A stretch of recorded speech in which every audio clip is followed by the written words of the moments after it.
a todos.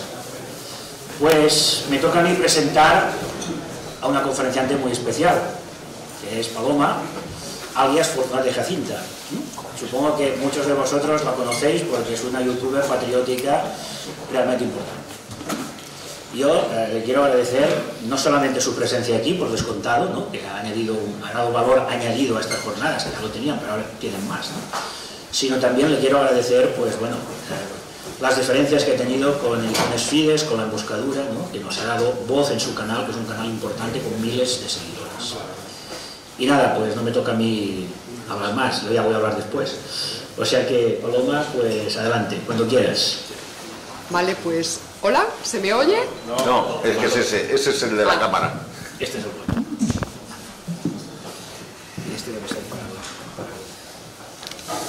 Estupendo. Bueno, vamos a ver. Voy a hacer una advertencia previa casi para tranquilizarme yo misma, porque muchos que no me conocéis, otros que me conocéis solamente a través del canal, pues quizá tengáis una imagen muy determinada de lo que son los personajes de Fortunata y Jacinta, que son como dos personajes contundentes, ¿verdad?, con una seguridad extraordinaria delante de la cámara. Bien, yo no soy ese personaje. Yo soy una persona más bien tímida, poco habladora y generalmente se me da bastante mal, y esto lo sabe bien José, este formato en directo. Por tanto, yo por seguridad lo que he hecho esta semana ha sido prepararme un guión, más que nada para evitar pues cualquier tipo de bloqueo, mente en blanco, tartamudeo excesivo, etc. Por tanto, gracias a la organización por invitarme a esta jornada y gracias, por supuesto, a todos ustedes por vuestra compañía en esta tarde fresquita de abril. Vamos a ver. Como sabéis, el título de esta ponencia es La eutaxia en su conexión o en su relación con las artes. Yo voy a dividir la exposición, tengo muchas cosas que decir, pero voy a intentar ser muy breve. La voy a dividir en varias partes. La primera es una brevísima introducción, simplemente para que quienes no me conozcáis, pues situéis, pongamos en contexto el tema del que voy a hablar. Lo que voy a hacer después es inmediatamente presentar las conclusiones. Las conclusiones que digamos que son los resultados, las conclusiones filosóficas a las que yo llego en este libro. Entonces, en vez de dejarlas para el final, lo que voy a hacer es adelantarlas. Luego va a venir la parte un poco más amplia de la exposición, espero no tardar más de 15 minutos, que es el tratar de fundamentar brevemente esas conclusiones, y luego, pues sencillamente para cerrar, dejaré planteada una pregunta. Esa va a ser un poco la estructura de esta intervención. Bien, muchos, los que me conocéis, sabéis que yo vengo del gremio de las artes. En particular, yo me he dedicado durante 25 años, hasta el año 2018, luego explicaré por qué. Yo me he dedicado pues al ejercicio de mi profesión, de mi oficio, voy a remarcar esto de oficio, en una reivindicación de las instituciones técnicas artísticas, luego explicaré qué es esto. Bueno, pues me he dedicado al ejercicio de mi oficio, de mi profesión como pintora, dentro de ese ámbito que pues comúnmente conocemos como arte contemporáneo. Evidentemente, arte contemporáneo en España, como pintora, como digo, en particular. Como sabéis, o podéis intuir, quienes no conozcáis el gremio, pues es un gremio que está atravesado, y digamos que no hay que escandalizarse con este hecho, es una realidad, está atravesado por un sistema de ideologías, una serie de ideologías que, para ser muy breve, pues podríamos definir como unas izquierdas indefinidas socialdemocratizantes. Podría aportar muchos rasgos de esta clasificación de estas izquierdas, ¿verdad? Pero bueno, voy a remarcar únicamente uno de sus rasgos más significativos, que acabamos, bueno, cada año lo vemos, pero acaba de ocurrir, de tener lugar la Feria de Arte Arco Madrid 2022, y ahí, pues, de forma recurrente cada año vemos como siempre hay algún tipo de proyecto artístico, pues que está relacionado con la hispanofobia. Este es un término que evidentemente ellos no utilizan, pero que es el diagnóstico objetivo de esa realidad ideológica, ¿verdad? Toda la filosofía decolonial, por ejemplo, aplicada al mundo del arte, pues está atravesada por estos rasgos negro-legendarios. Yo prefiero el término directamente hispanofóbico. Es una ideología construida en contra del componente hispánico. Y, por tanto, desde estas izquierdas indefinidas socialdemocratizantes, de alguna manera, perdónenme que lo explique de una forma tan burda, incluso tan grosera, pues se llega a considerar que España es una nación fallida y que, por tanto, pues estaría justificada su extinción, puesto que es una nación, otros dicen construcción de una pandilla de intelectuales del siglo XIX, es decir, ni siquiera le otorgan el estatus ontológico de realidad. España es un mito, dicen, y por tanto, pues como es una nación anómala dentro del conjunto de naciones europeas, siempre se entiende Europa es los países del norte de Europa, a los que España y los españoles nos tendríamos que aproximar para pues ser medianamente dignos dentro de este concierto de naciones. Bien, simplemente señalar este rasgo dentro de estas izquierdas indefinidas socialdemocratizantes. Hay muchísimos otros, pero quiero poner el énfasis en este rasgo de la hispanofobia. Bien, esta es un poco la situación. Yo vengo del mundo de las artes, vengo atravesada, toda mi formación, todo mi ejercicio como pintora ha estado atravesado por este sistema de ideologías. En un momento dado suceden una serie de acontecimientos en la vida política y social española que ustedes van a reconocer inmediatamente.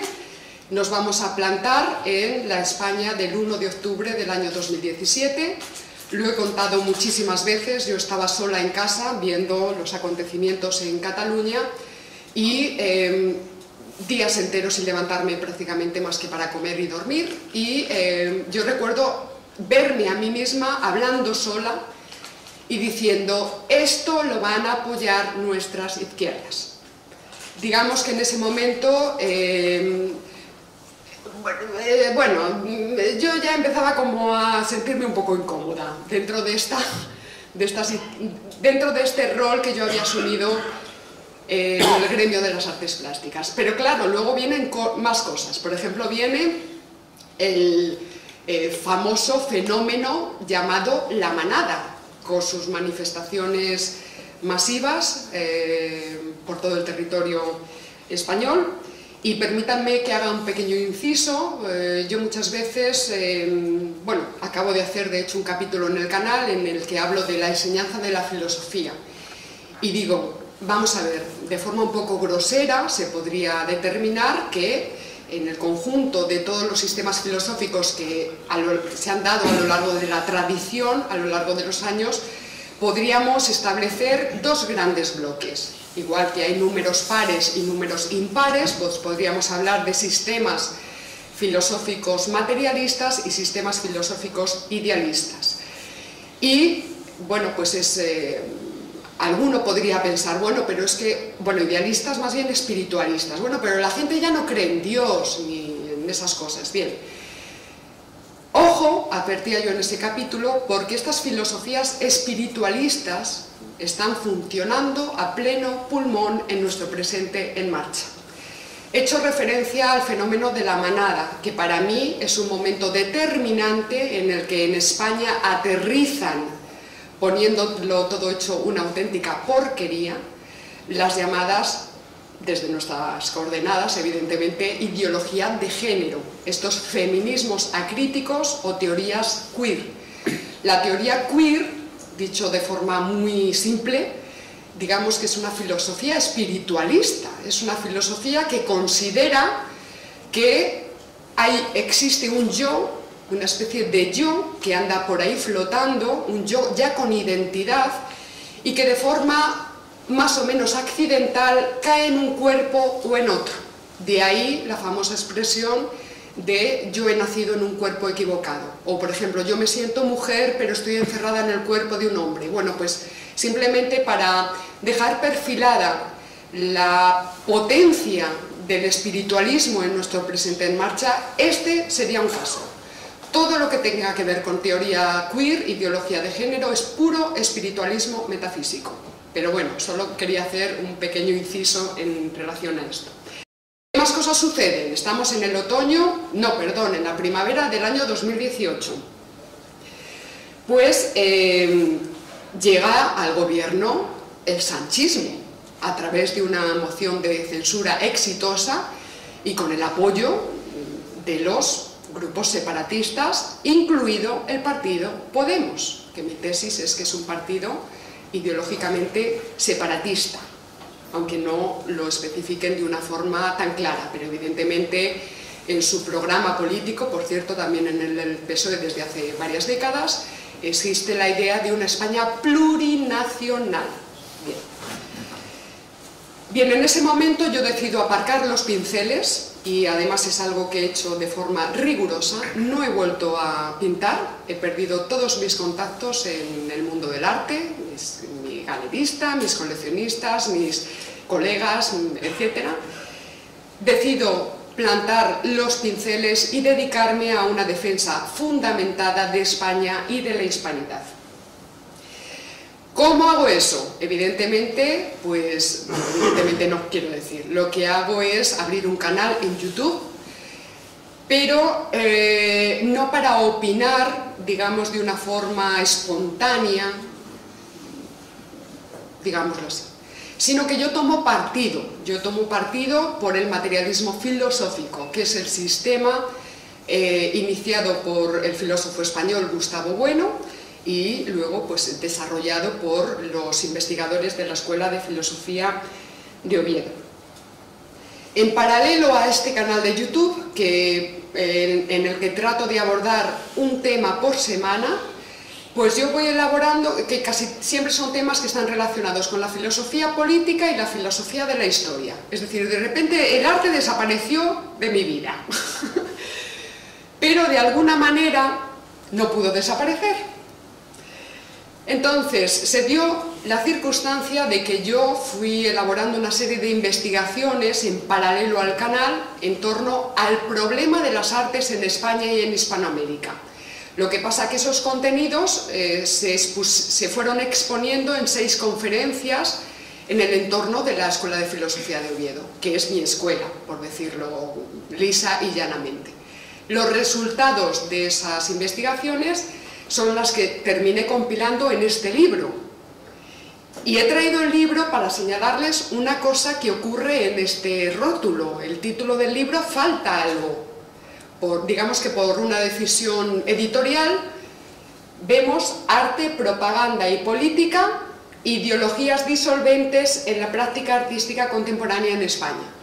Pero claro, falta explicar disolventes de qué.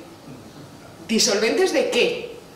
Bueno, aquí podemos rellenarlo de muchísimas maneras. Claro, a nivel editorial yo entiendo que es que no cabía, porque disolventes de un montón de cosas. Por ejemplo, disolventes de la racionalidad institucional. Es decir, mucho de lo que estamos viendo ahora mismo, en el sistema de ideologías hegemónico que se postula como dominante ahora mismo, pues son ideologías que predican que la subjetividad del sujeto está oprimida por las instituciones. Esto viene de muy atrás, ¿eh?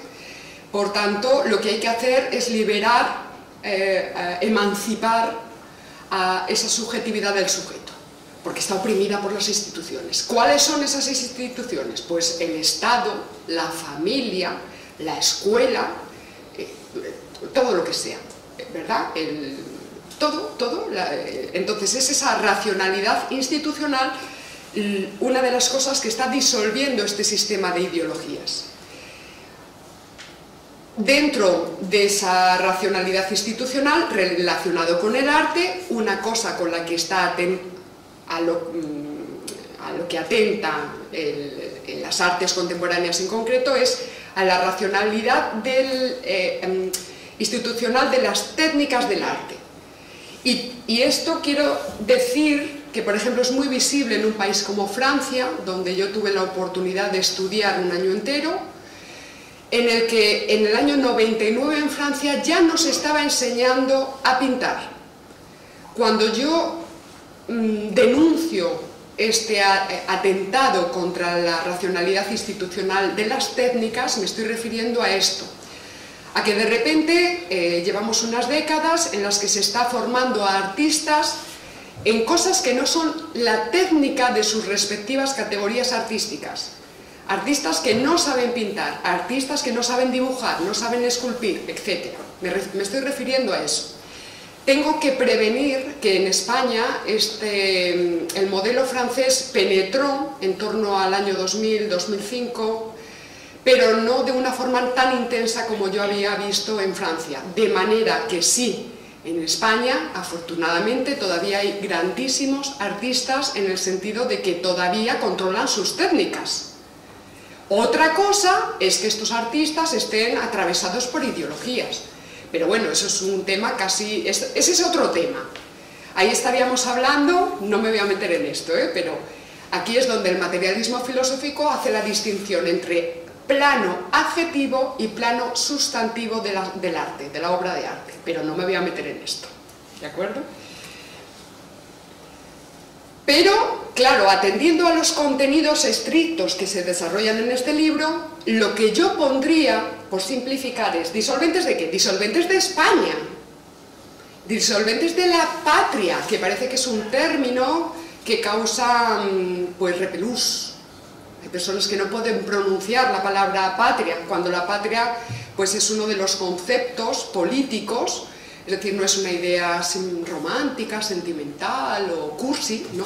Es un concepto político perfectamente material y objetivo. Desde el materialismo filosófico entendemos a la patria relacionada precisamente con el territorio.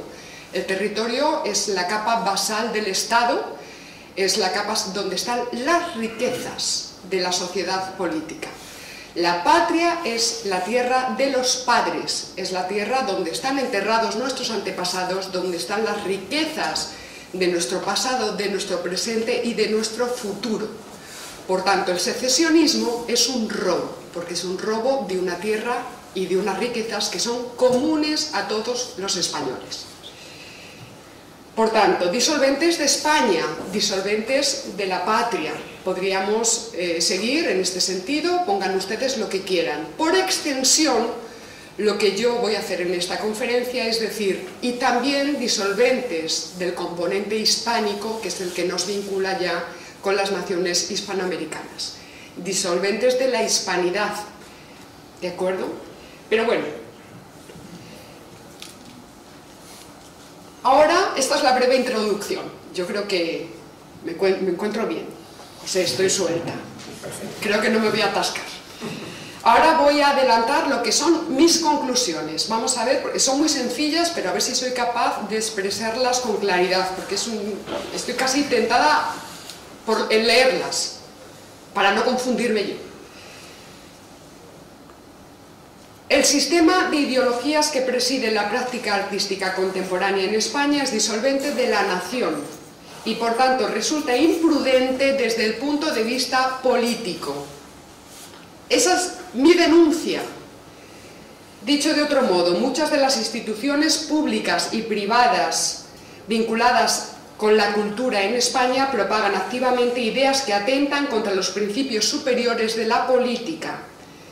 En resumidas cuentas, por si no queda claro de momento, la perspectiva ideológica que domina la práctica artística en España aplica una censura imprudente desde el punto de vista político, pues favorece el rompimiento de lo común, el rompimiento de la patria, la tierra de los padres, en favor de intereses particularistas, internos y externos. Internos, ya sabemos, yo creo, a qué nos referimos, que son los particularismos, que pueden ser tanto de intereses particulares de un partido político en concreto, evidentemente intereses particularistas de los distintos grupos secesionistas que anidan en nuestra piel de toro. Y externos, evidentemente, en el sentido de que yo creo que es muy evidente, cada vez lamentablemente es más evidente, ya lo había pronosticado un político español de nombre impronunciable, que España tendrá que ceder gigantescas toneladas de soberanía. Pues sí, en eso estamos, en eso estamos. Bien, lo que yo tengo aquí anotado para abordar directamente el problema que aquí está planteado es una prevención. Y la primera prevención es desmitificar una idea socialmente arraigada, y es la idea de que el artista contemporáneo pues ya no está determinado por fuerzas externas, como podía ocurrir en tiempos pretéritos, ¿verdad? Y que opera como un sujeto libre y libertador. Esto es un discurso, por utilizar su propia terminología, que es muy común dentro del gremio. El arte es un sujeto libre, bueno, también opera, es normal de el ambiente, digamos, fundamentalista democrático, ¿verdad? El sujeto opera como un sujeto libre que decide y vota libremente. Bueno, yo niego esta realidad. Yo me opongo con firmeza a cualquier tipo de hipótesis que trate de explicar los fenómenos artísticos desde el siglo XIX en adelante como una liberación del arte y de los artistas. Lo niego tajantemente. En escritos previos señalaba que los artistas ya no dependen de sus tradicionales grupos de dominio, como podían ser la iglesia, la nobleza, la aristocracia, la monarquía, etc. Evidentemente ya no dependen de esos grupos de poder, porque resulta que la institución arte contemporáneo en España es un órgano al servicio del sistema de ideologías dominantes, es decir, opera al servicio de los poderes realmente hegemónicos en el presente en marcha. Un sistema de ideologías que busca implantarse políticamente a través de los objetos de la cultura, tal y como sucedía en periodos históricos pretéritos. Aquí viene una aclaración. Vamos a ver. El problema no es que exista una perspectiva ideológica en las artes. El problema no es que haya censura, el problema no es que haya ideología, porque en tiempos pretéritos, pues generalmente ha habido un vínculo muy estrecho entre el arte y la política. Siempre pongo los dos mismos ejemplos, porque son muy, quiero decir, es que son ya potentes, no necesito buscar ejemplos nuevos. Por ejemplo, periodo de la Guerra Fría. Tenemos dos grandes bloques, el bloque soviético, comunista, y el bloque, llamando el mundo libre, o el bloque capitalista, desde el punto de vista de este otro bloque. Bien, cada uno de estos bloques desarrolla en paralelo y con muchísima intensidad una serie de perspectivas técnicas e ideológicas muy potentes referidas a sus productos artísticos. El Diamat, ya sabéis que es la filosofía oficial de la Unión Soviética, el materialismo dialéctico. El Diamat impone una perspectiva ideológica y técnica muy potente. Por su parte, el bloque llamado capitalista hace lo propio, hasta el punto de que la CIA pues, se implica en el desarrollo y financiación de lo que conocemos como el expresionismo abstracto. Evidentemente, estaban pensadas la una contra la otra. Ahí está, es un punto de vista muy materialista. Nosotros decimos que filosofía es pensar siempre en contra de algo o de alguien. Y estas dos perspectivas técnicas ideológicas del mundo del arte estaban pensando la una contra la otra.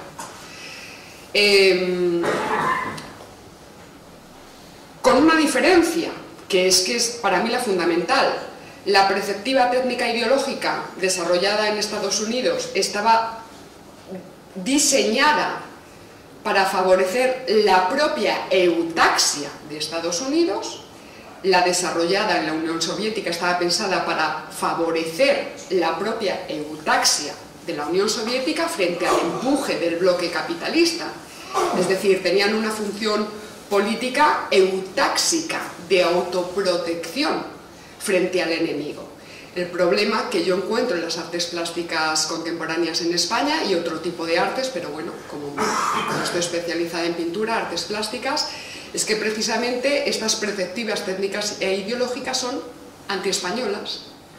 Es decir, diciéndolo de una forma así un poquito rápida, están pensadas para favorecer al enemigo,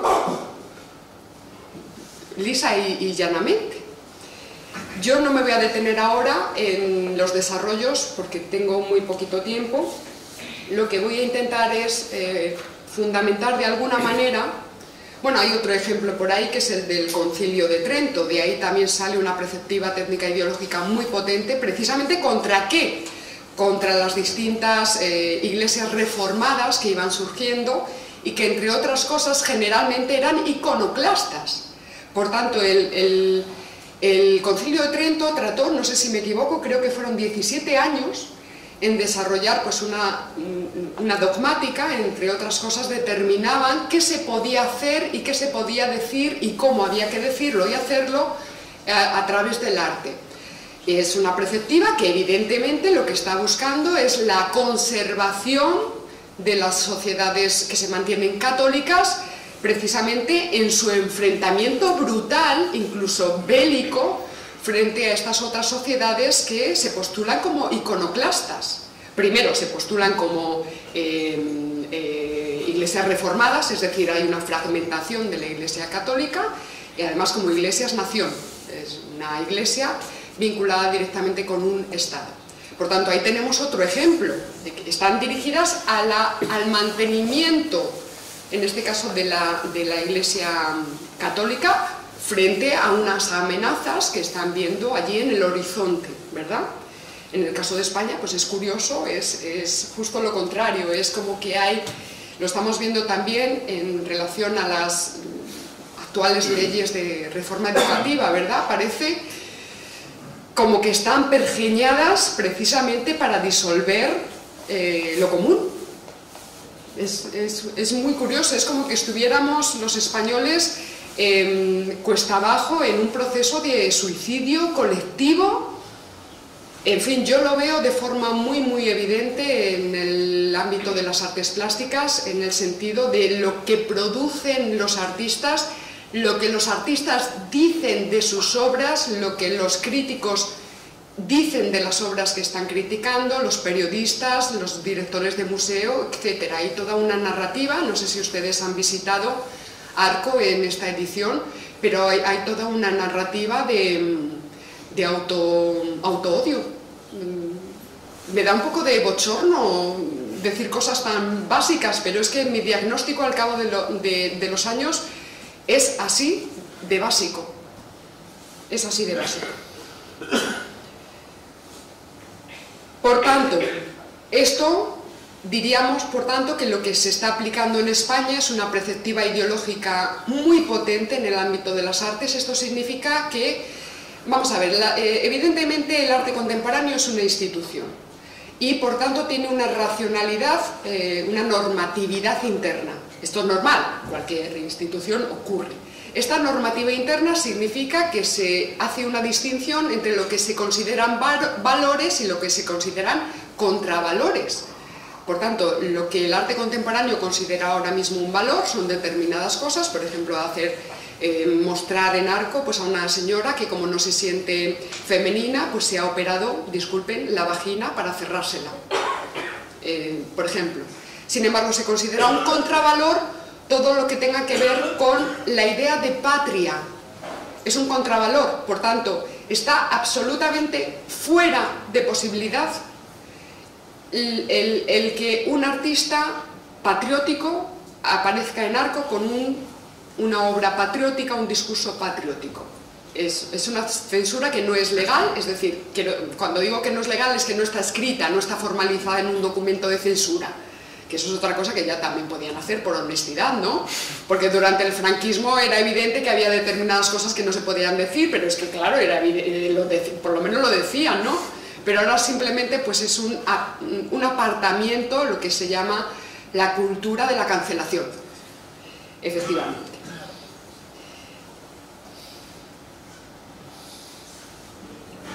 Y ahora vamos a entrar en lo que es el desarrollo en sentido estricto, pero que va a ser muy básico. Yo os pido disculpas por la brevedad, que es precisamente el problema que les indicaba. Es un problema, el problema de las artes es un problema que tiene que ver con la eutaxia, porque en las artes está funcionando una perspectiva ideológica distáxica. Entonces voy a dedicar unos minutos a explicar desde el materialismo filosófico qué entendemos como eutaxia.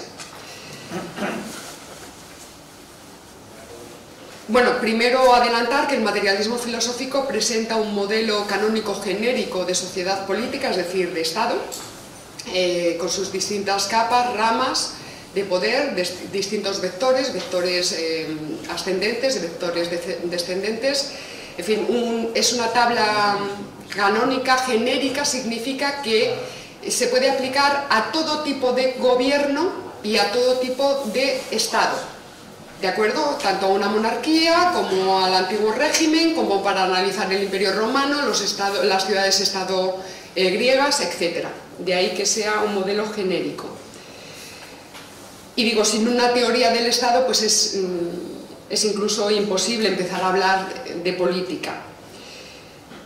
Gustavo Bueno lo hace en distintos libros, lo hace en uno de forma muy particular en el año 1991, que se llama Primer ensayo sobre las categorías de las ciencias políticas, pero luego lo desarrolla en multitud de libros, el mito de la izquierda, el mito de la derecha, fundamentalismo democrático, panfleto contra la democracia realmente existente, bla, bla, bla, bla. Pues un montón de libros. De todo este conglomerado, artículos por todos, videoconferencias, de todo, o sea, Bueno fue, ya saben ustedes, extraordinariamente prolífico.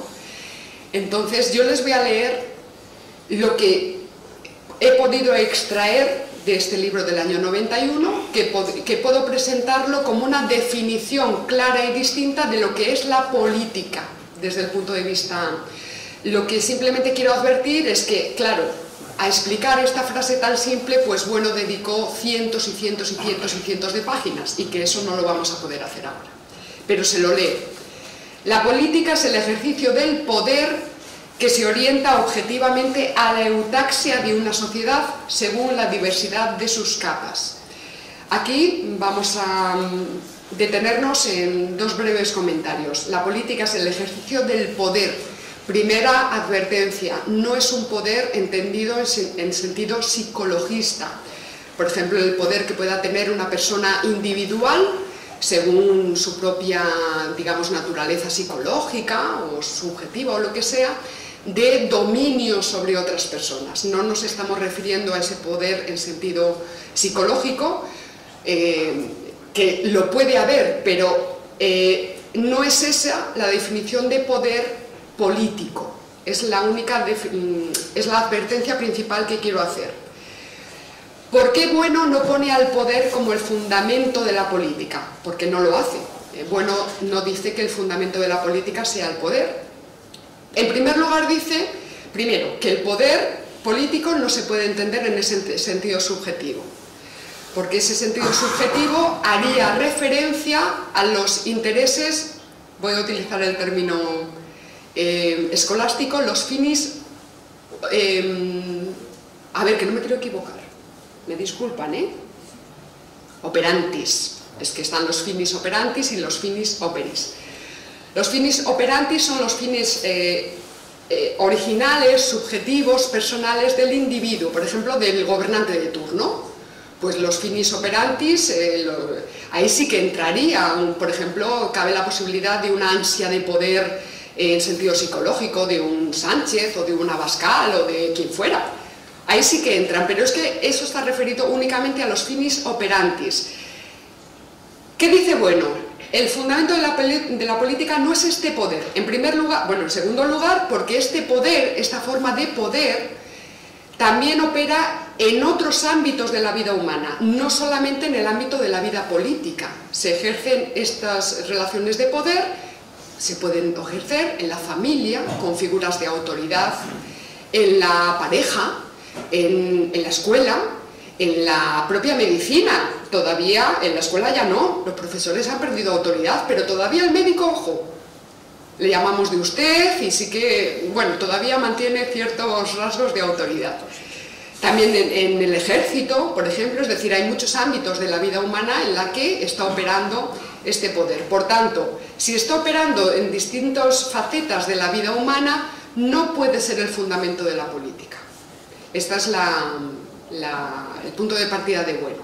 ¿Cuál es el fundamento de la política? La eutaxia. La eutaxia, que es un nombre precioso. Y dice, la eutaxia ya hace referencia a los finis operis. Los finis operis son los resultados objetivos de la práctica política. Los resultados objetivos, prolongados a lo largo del tiempo y que por tanto son necesariamente supraindividuales.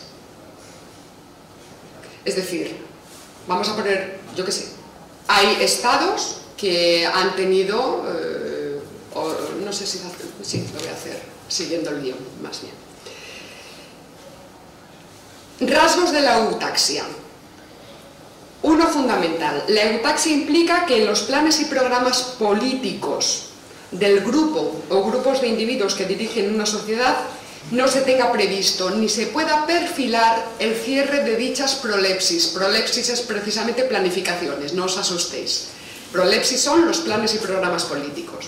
Por tanto, que no se pueda, que en el diseño de esos planes y programas no se pueda ver el fin de dichos planes y programas, el fin en el sentido de clausura, de conclusión, de acabamiento, de desmoronamiento.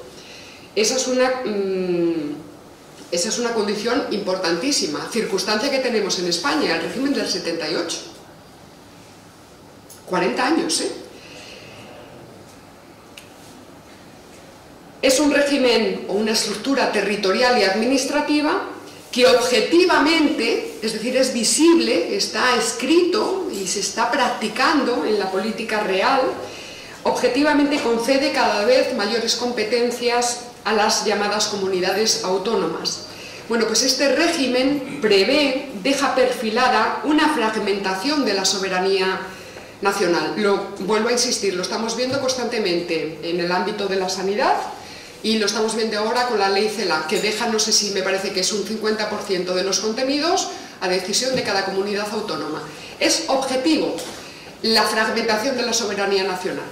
Es objetivo, por tanto podríamos decir que el régimen del 78 en relación a la eutaxia es un régimen en cuyos planes y programas pues, se deja ver el fin de la sociedad política, se deja perfilada ya su acabamiento. Claro, la sociedad política, creo que entendemos todos que es la sociedad política entendida como Estado, es la patria, es España entera. Cuando yo hablo de patria, evidentemente no me estoy refiriendo a unas presuntas patrias vascas o catalanas o gallegas o las que fueran surgiendo.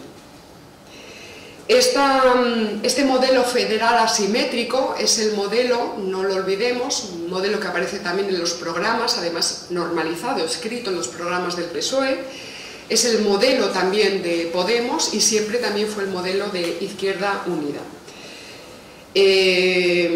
Valga pues el caso de esta expresión tan abundante en sus discursos, ¿verdad?, de hablar de un Estado plurinacional, pero que cuando luego les preguntas no saben decir cuáles son esas presuntas naciones, ni cuántas son, ni cómo se llaman, ni cómo se haría ese reparto, pero bueno, en fin, es un rótulo que da mucho rédito político por esta cuestión también de la subjetividad, ¿verdad? Yo es que no me siento española. Bueno, es así. En definitiva, desde hace al menos 40 años, los planes y programas de nuestros gobernantes permiten prever en sus propias planificaciones el colapso de la sociedad política española, su fragmentación. Esto en cuanto a los problemas estructurales del régimen político, y luego se van añadiendo problemas coyunturales a cada gobierno de turno, que son ya propios, eso ya, y que cada uno tiene los suyos, y que, claro, si lo observamos desde esta perspectiva, diríamos que España se encuentra ahora mismo en un proceso distáxico. Habría que valorar con calma cuál es el grado de degradación de la eutaxia, porque la eutaxia puede ser parcial, habría que ver los grados, o puede ser total. Por ejemplo, una guerra civil o un proceso efectivo de secesionismo en el que haya una ruptura formal del territorio, pues ahí ya estaríamos hablando de una distaxia en sentido absoluto. Pero de momento pues estamos en una distaxia parcial. Por supuesto, por cierto, yo no sé si lo he dicho, me lo he saltado, ¿verdad que sí? No sé si lo he dicho, vamos a ver. Eutaxia es un término de Aristóteles. Esto no sé si lo he comentado. Lo que hace Gustavo Bueno es reformularla, porque Aristóteles la refiere en un sentido muy concreto en la política, es el buen gobierno, pero referido a la oligarquía. Lo que hace Bueno es reformularla, y entonces lo que hace es sobre todo aplicarla a cualquier tipo de Estado y a todas las partes del Estado y a todos los tipos de gobierno, no solamente a la oligarquía, y además aplicarle un criterio de duración, que es un criterio absolutamente fundamental para entender qué es la eutaxia.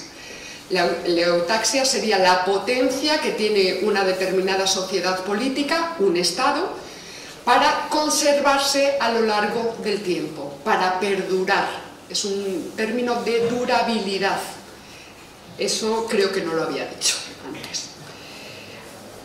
Rasgos importantes. La eutaxia no es algo que ande por ahí flotando y que se pueda hacer descender sobre una sociedad política o sobre otra, porque la eutaxia se predica de cada sociedad política en concreto, atendiendo pues a circunstancias particulares suyas, pues problemas que pueda tener concretos de paro, de orden social, de déficit de todo tipo, es decir, se predica de cada sociedad en concreto. Y lo que busca precisamente es de cada sociedad política concreta en su conjunto. Y es importante remarcar esto de en su conjunto, porque eutaxia no significa de ninguna manera armonía, es decir, eutaxia no es armonía, eutaxia no es sociedad perfecta, eutaxia no es paz perpetua entre clases sociales, ni es cosa parecida. Lo que busca precisamente la eutaxia de cualquier Estado es, de alguna manera, atender a las propias divergencias internas que tenga esa sociedad, sean las que sean, y encontrar, del modo que sea, algún tipo de estabilidad, de equilibrio, ¿de acuerdo? Tanto con sus dialécticas internas, dialécticas de clase, esto podríamos remitirlo ahora mismo a dialécticas de clase, podríais decir, no, pero ya no hay clases, no, la dialéctica de clase la estamos viviendo a todo tren en la dialéctica entre partidos políticos, ahora mismo en España. Entonces, tiene que encontrar la estabilidad entre estas divergencias, tanto desde las dialécticas internas como frente a las dialécticas externas que surgen con otros estados. ¿De acuerdo? Ahora mismo tenemos el problema de Marruecos ahí. Por tanto, la praxis política siempre va referida a la eutaxia. Ese es el objetivo de los políticos y de la sociedad política en su conjunto, porque aquí hay muchas teorías de la política, reducen la política únicamente a lo que nosotros llamamos la capa conjuntiva. Sin embargo, nosotros decimos que el Estado está compuesto por 3 capas, no solo por la conjuntiva, para que me entiendan ustedes bien. La capa conjuntiva sería la capa donde se establecen las relaciones entre la clase dirigente y los ciudadanos. Entonces ahí es pues donde están los partidos políticos, las clases sociales, el ciudadano en tanto ciudadano, es decir, con sus derechos, con sus obligaciones, etc. Los poderes de la capa conjuntiva son el ejecutivo, el legislativo y el judicial. Dice, bueno, vale, pero eso no agota el Estado. En el Estado hay otras dos capas, que son la capa basal, antes he hecho referencia a ella, es el territorio, pero atendiendo a los recursos y a las riquezas de ese territorio, que pueden ser tanto naturales como culturales, es decir, están tanto los ríos con sus peces como las industrias, las fábricas, los monumentos, los colegios, las catedrales, etc. Y luego habría una tercera capa, que es la capa cortical, que es la capa, digamos que con la aparición histórica de la capa cortical es cuando surge el Estado, en sentido estricto. La capa cortical hace referencia a la corteza, es decir, es donde se establece la institución de la frontera, que es absolutamente fundamental, y de esa clase especial de guerreros, del ejército. Por tanto, ahí tenemos justo esa capa cortical está dibujada precisamente sobre la capa basal, ¿verdad? Es la que establece el punto de fricción con otros estados con sus respectivas capas basales, capas corticales, etc. Entonces es un punto de fricción donde estarían otros tres poderes, es decir, no hay tres poderes, como se dice habitualmente, hay 18 poderes según Gustavo Bueno. No lo voy a explicar, no se preocupe. Pero importante en esta capa cortical estarían el poder diplomático, el poder federativo y el poder militar. Tenemos ahora el caso de Rusia. ¿Dónde está actuando Rusia? ¿En su capa cortical? En su capa cortical. No vamos a entrar. Poder diplomático. El poder diplomático es precisamente el que trata de establecer y de diagnosticar a los amigos y a los enemigos políticos.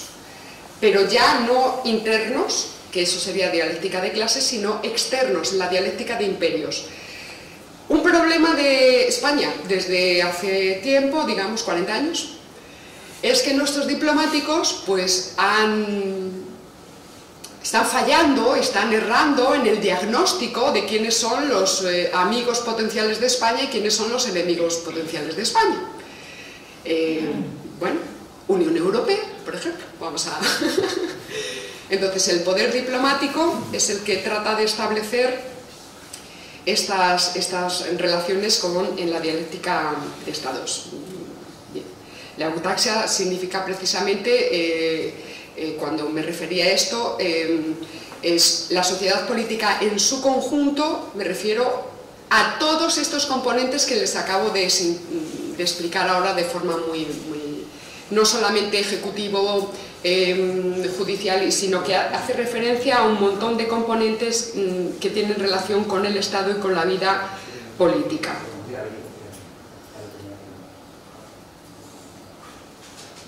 Y digo, lo que interesa, porque claro, la eutaxia, pues como digo, organiza sus divergencias internas y también las potenciales divergencias externas con otros estados, ¿verdad?, para lograr una cierta estabilidad, y a menudo esto lo tiene que hacer al margen de consideraciones morales, éticas y estéticas.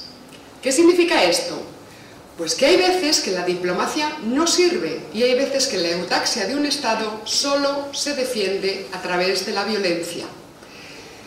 La violencia en la capa conjuntiva, el control legítimo la tendría la policía, en la capa cortical la tienen los ejércitos.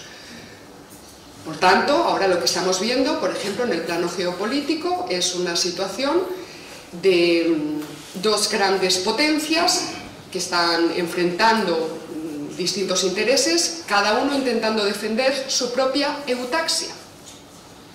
Por eso que la eutaxia no se predica en abstracto, sino referida a cada sociedad política en concreto.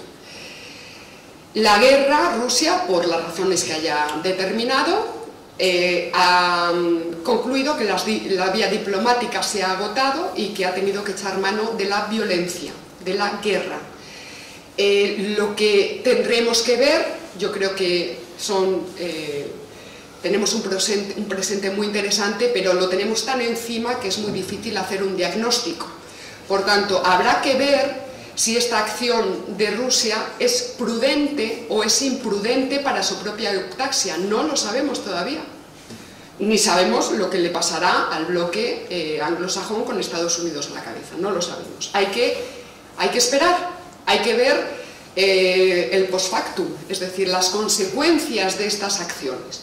Pero lo que está claro es que un Estado sin violencia es inviable, es distáxico, es fallido, antes lo he dicho. Hasta que no aparece la capa cortical en la historia, no aparecen los estados. Es decir, un rasgo fundamental de la aparición del Estado como figura de nuestra historia y del desarrollo de nuestras sociedades humanas es la aparición de la frontera y del ejército. Dicho de otra manera, un Estado sin policía, sin ejército, en el caso español, sin guardia civil, sin servicios secretos, sencillamente no es un Estado. Será otra cosa, pero no es un Estado. No es un Estado en sentido estricto, tal y como lo define el materialismo político y otras filosofías, evidentemente, que hay por ahí. Por tanto, en España pues tenemos un ejemplo, este es un diagnóstico, de recurrente imprudencia política, por lo menos desde hace 40 años, aunque yo creo que en el periodo franquista también ya hubo momentos de debilidad, pero bueno, no me voy a meter en este asunto ahora mismo. Y conviene recordar que este proceso de rebarbarización y de neofeudalización del territorio español, pues atendiendo a la dialéctica de estados y de imperios, porque el materialismo filosófico dice en contra de Marx, dice que Marx se equivoca. Marx dice el motor de la historia es la lucha de clases. Bueno, dice no, el motor de la historia es la lucha, es la dialéctica de estados y de imperios. La lucha de clases viene después, pero lo primero que hay es una lucha de estados y de imperios. Pues bien, este proceso de rebarbarización, neofeudalización del territorio español y de la soberanía nacional, evidentemente va a ser aprovechada por terceras potencias. Evidentísimamente. Entonces, una de estas potencias interesadas, pues es el ortograma imperialista, lo llamamos así, ortograma imperialista, de lo que comúnmente se conoce como el nuevo orden mundial, que no es más que la nematología, el conjunto de ideas, creencias, ideologías, mitos, etcétera, que se han desarrollado desde hace al menos unos 30 años en el entorno de ciertas élites financieras del mundo anglosajón, la City, Wall Street. De forma especialmente, ya venía de antes con otros términos que usaban el término development, desarrollo, pero bueno, a partir más o menos de la caída del muro de Berlín ya se empieza a acelerar todo este proceso de construcción ideológica de lo que llamamos ahora, bueno, pues con todo lo de Agenda 2030, todo esto, bien, viene de muy atrás y bueno, pues en particular, pues por ejemplo, con la administración Clinton y la implicación de una serie de organismos supranacionales que compran, bueno, no es que compren, es que a lo mejor hasta lo hacen convencidos, si es que, en fin, yo ayer leí un fragmentito muy corto de la UNESCO del año 1972 en relación a la educación y era realmente bochornoso. Estaba ya anticipando este documento toda la cuestión de la subjetividad del niño, de la ecoemocionalidad, y no usaban esos términos, pero ya estaban ahí, ya estaba ahí. Entonces lo que estamos viendo ahora mismo es simplemente el culmen de un proceso que lleva ya varias décadas implantadas. Por tanto, digamos que este proyecto que nosotros llamamos el proyecto del globalismo oficial, lo llamamos así para distinguirlo de lo que es la globalización en sentido positivo. La globalización en sentido positivo es simple y llanamente que yo puedo llamar a Nueva Zelanda y me contestan al teléfono. Pero el globalismo oficial, o en sentido ideológico, ya es una construcción nematológica, ideológica, filosófica, que forma parte de los planes y programas políticos de unas élites, en este caso anglosajonas. Y digo anglosajonas, pero siempre con la puntilla de con Estados Unidos a la cabeza. ¿de acuerdo? Y que le interesa sobremanera para, bueno, claro, voy a adelantar, para nosotros desde el materialismo filosófico negamos la posibilidad siquiera de la existencia de un único Estado en el mundo. Es decir, este proyecto de nuevo orden de un solo gobierno mundial, nosotros lo consideramos un imposible en sentido político, ¿de acuerdo? Es una ideología aureolar, no voy a entrar en esto.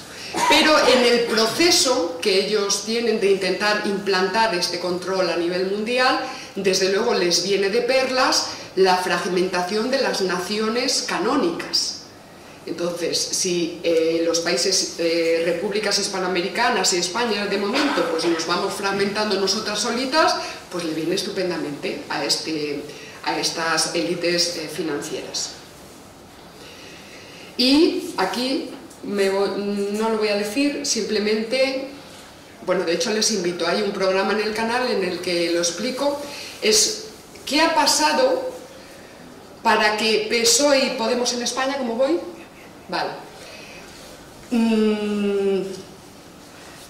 Hayan asimilado de una forma con tanta firmeza este sistema de ideologías de estas élites plutocráticas turbocapitalistas. Y yo creo que se puede rastrear históricamente cuál es ese proceso. Le he dedicado 2 capítulos en concreto a analizarlo, en particular cogiendo la tesis doctoral de Pablo Iglesias Turrión, que precisamente trata sobre el tema de los antiglobalistas de finales de los años 1990, en torno a estas cosas que pasaban en Seattle y todo esto. Y ahí había 2 tipos de grupos antiglobalización. Estaban los antiglobalistas radicales y estaban los antiglobalistas indefinidos. Que ahí estaba el grupo, digamos, de donde surge luego Pablo Iglesias Turrión y toda esta gente. Estos antiglobalistas no radicales lo que decían es: sí creemos en la globalización, pero no en esa. Es decir, no en la globalización que ellos llamaban turbocapitalista. Entonces ellos decían: otra globalización es posible. Eran altermundialistas, alterglobalistas, otro tipo de globalización. Globalización sí, pero no la de estas élites. Bueno, ¿qué ha pasado? Pues que evidentemente esa indefinición, porque estos grupos lo que hacían es ir ahí con pancartas, pero no estaban definidas políticamente. Simplemente señalaban con el dedo y decían: eso no, pero no estaba definido el programa político de estos grupos antiglobalistas. Y es a través de esa indefinición por donde se les ha infiltrado todo este sistema de ideologías que ahora mismo clasificamos dentro del paquete ideológico de las élites financieras de la esfera anglosajona.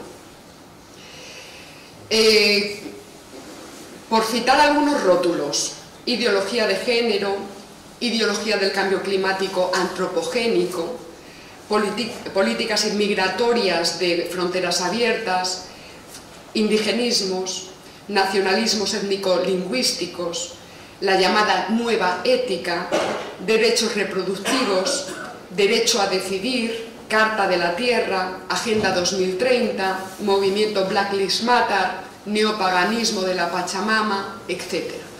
Todo este conjunto de ideologías han fructificado en el entorno de este globalismo oficial. Se puede rastrear además el dinero, las subvenciones, las becas, etc. Y es la que ha asumido de forma, como digo, absolutamente indigesta, porque yo creo que se les atraganta aunque no lo reconozcan, nuestros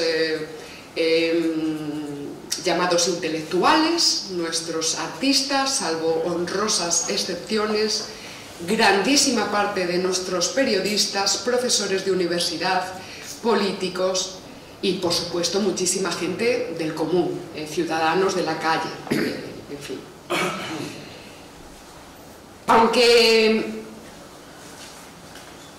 la génesis de estas reivindicaciones que les digo pues tiene fuentes diversas, pero en general pues se puede encontrar esta vinculación con el globalismo oficial a través de sus enormes aparatos de enseñanza, sobre todo estoy hablando de núcleos de irradiación, que es un término que le gusta mucho a Errejón, núcleos de irradiación en determinadas universidades estadounidenses, ¿verdad?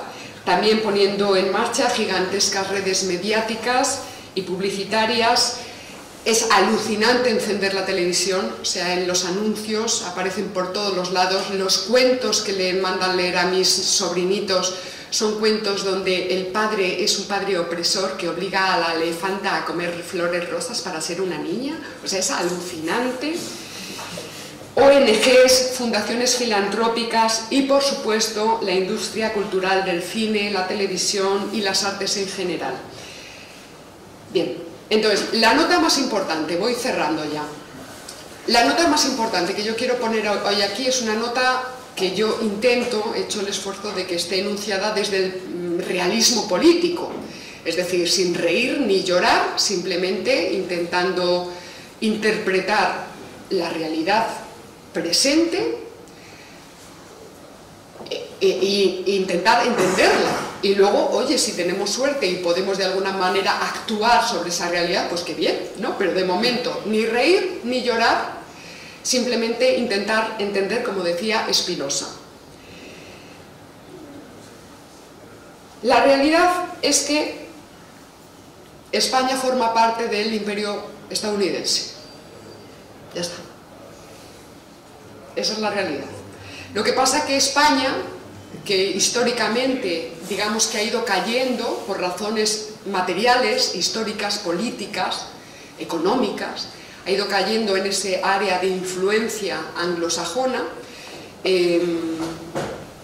Espera, que se me ha quedado la mente en blanco. Hacemos un momento de respiro y si no, voy a mirar aquí. Efectivamente, ya. No lo hace en un sentido de...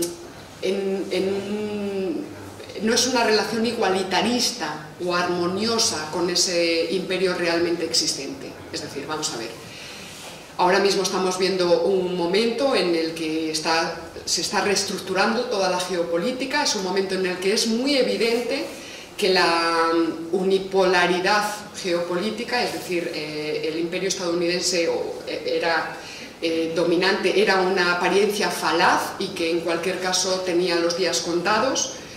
Efectivamente ha surgido esa multipolaridad, ahora mismo tenemos tres grandes focos, empezando por China, Rusia y Estados Unidos. En cualquier caso, la idea de imperio es la idea de un conjunto de estados, de naciones, sociedades políticas, lo que sea, en la que uno de esos estados se postula como hegemónico. Eso es la situación que yo diría ahora mismo normal, la presente. Toda la región europea forma parte del imperio estadounidense o del imperio anglosajón con Estados Unidos a la cabeza.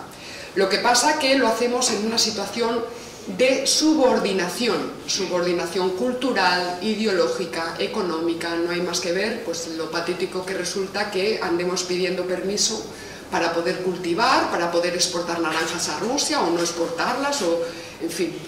Entonces, básicamente se podría decir que España ya no es la España del siglo XVI, ni la del XVII, ni la del XVIII, esa es la realidad política. Y España ahora mismo es vasalla de los vasallos, es decir, somos vasallos de la Unión Europea que al mismo tiempo es vasalla de los intereses anglosajones con Estados Unidos a la cabeza. Y siempre hay que puntualizar, no Estados Unidos en plan monolítico, Estados Unidos es una nación extraordinariamente compleja. Cuando yo digo Estados Unidos me estoy refiriendo evidentemente a estas élites, son las que ejercen efectivamente el poder.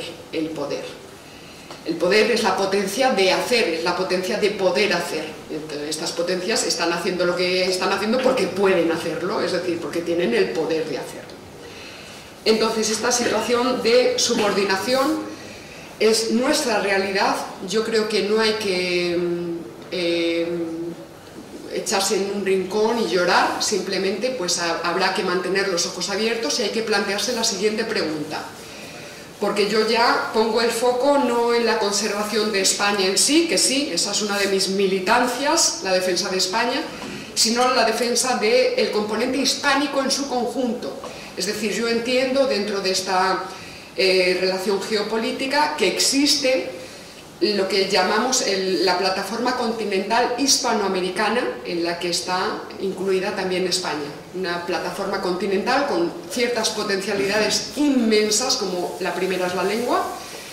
Entonces, la pregunta es, ¿puede el componente hispánico, podrá conservarse, es decir, podrá conservar su eutaxia dentro de la esfera de dominio anglosajón? ¿O estamos condenados en esa esfera a descomponer ese componente hispánico? ¿Podrá hacerlo estableciendo otras relaciones? Por ejemplo, ¿podrá hacerlo dentro de la región eslava con Rusia a la cabeza? En definitiva, la pregunta es, ¿cómo conservar, cómo mantener el componente hispánico? ¿Lo podremos hacer bajo el dominio de Estados Unidos? Porque tampoco es que sea todo malo, quiero decir, en fin. ¿Podrá hacerlo bajo el dominio de las potencias eslavas con Rusia a la cabeza? ¿Tendrá que establecer relaciones con China y entonces hacerlo bajo el influjo de la región asiática con China a la cabeza? Esa es la pregunta que yo quiero dejar planteada en esta sesión.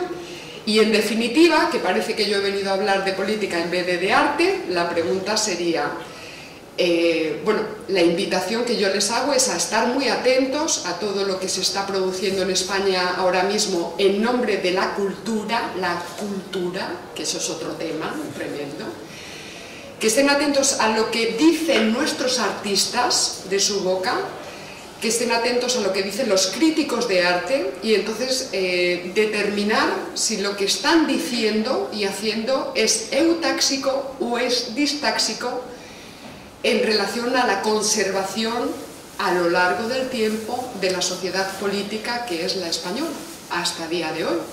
Esta es la pregunta que yo dejo entonces planteada. ¿Nos conservaremos a través de Estados Unidos o habrá que establecer otro tipo de alianzas? Y con esto cierro mi intervención.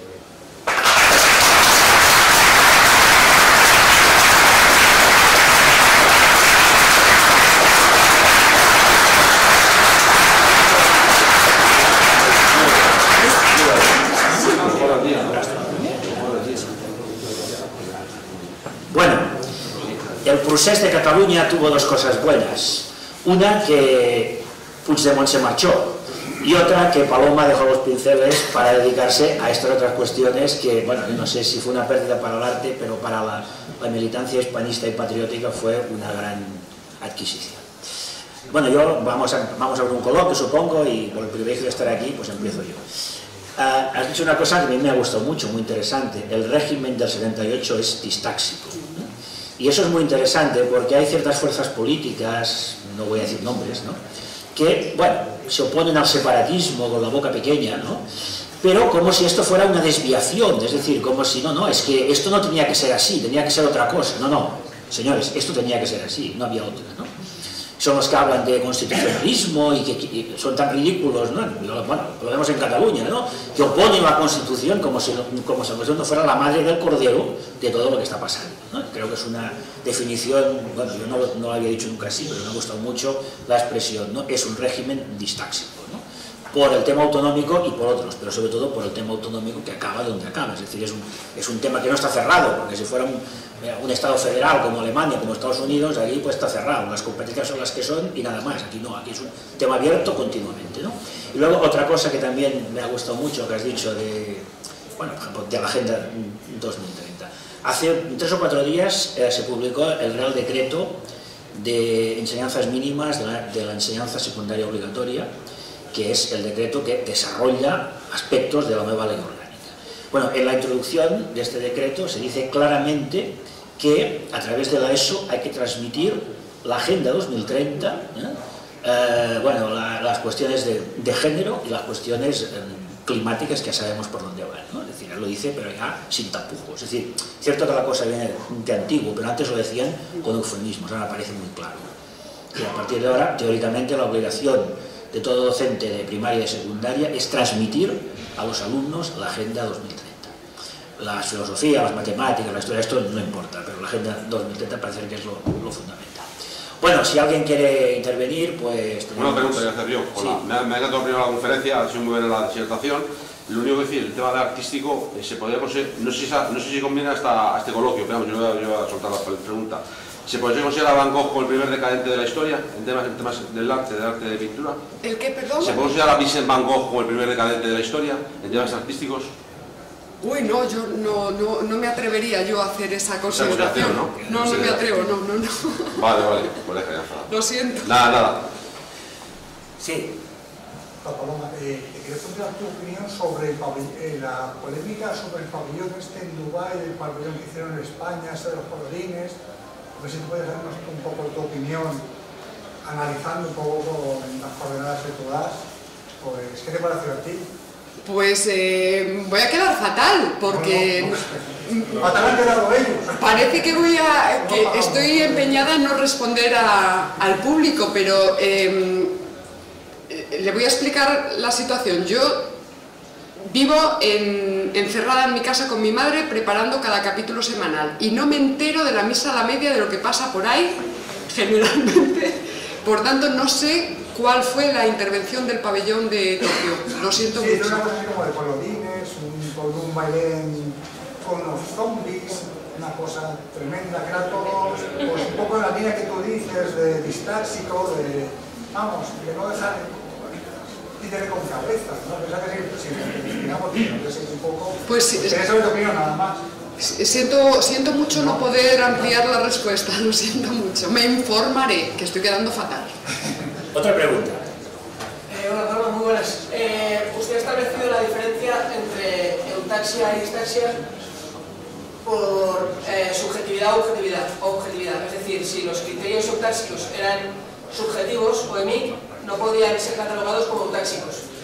De cara a una guerra civil, usted también ha dicho que esta sería distáxica.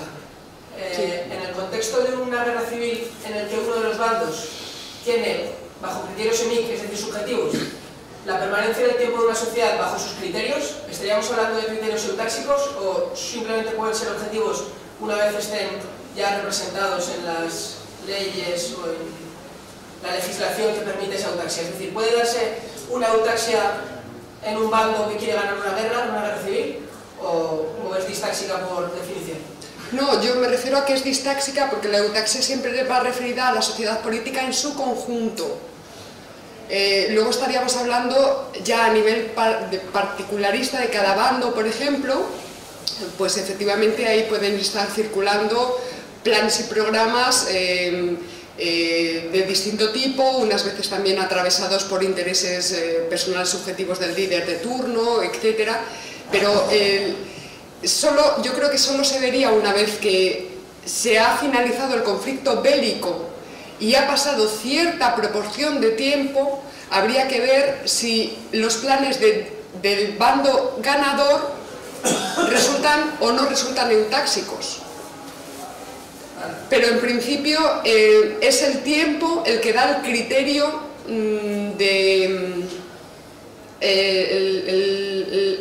es el que nos ofrece el resultado. No sé cómo explicarlo. Vale, entonces, si una sociedad, por ejemplo, pasa de ser España misma, de un modelo capitalista de producción a un modelo socialista, ¿estaríamos hablando de que el modelo capitalista ha sido distáxico respecto del socialista, o como hay una permanencia en el tiempo de la sociedad española sigue siendo eutáxica? Sí, podría darse ese caso, efectivamente. La eutaxia no depende del tipo de régimen político. Se puede dar el trasvase de régimen político, de partido político, de sistema ideológico, absolutamente cambiante. Por ejemplo, hay una teoría por ahí de que la URSS, la Unión Soviética, dentro del conjunto del curso histórico de lo que entendemos como históricamente Rusia, pues fue eutáxica, porque consiguió el mantenimiento territorial, político, social de esa sociedad política que era Rusia, la Rusia imperial. Es decir, para que veas que... Pero eso es una tesis, quiero decir, no es que se plantee de forma rigurosa desde el materialismo filosófico. Pero ahí hubo un cambio de régimen brutal, a través además de la violencia, y por algunos autores es interpretado como un régimen eutáxico para la conservación de Rusia a lo largo del tiempo, efectivamente. Vale, muchas gracias. Bueno, última pregunta y cerramos, que media horita de descanso antes de la siguiente. Buenas tardes.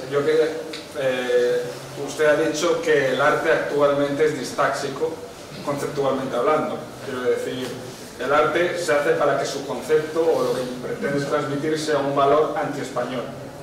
Mi pregunta es si una decadencia formal en el arte también puede resultar distáxica, que se rompa con la estética tradicional europea y española y un lienzo en blanco o un vaso de agua en una estantería se empieza a considerar. Yo creo que en sentido político solo se podría hablar de distáxica, creo. Mira, es una pregunta muy interesante que me la voy a anotar para reflexionarla. Creo que solo se podría hablar, o por lo menos yo solo estoy hablando en el plano de las ideologías, de los contenidos o conceptos que dicen ellos, el discurso.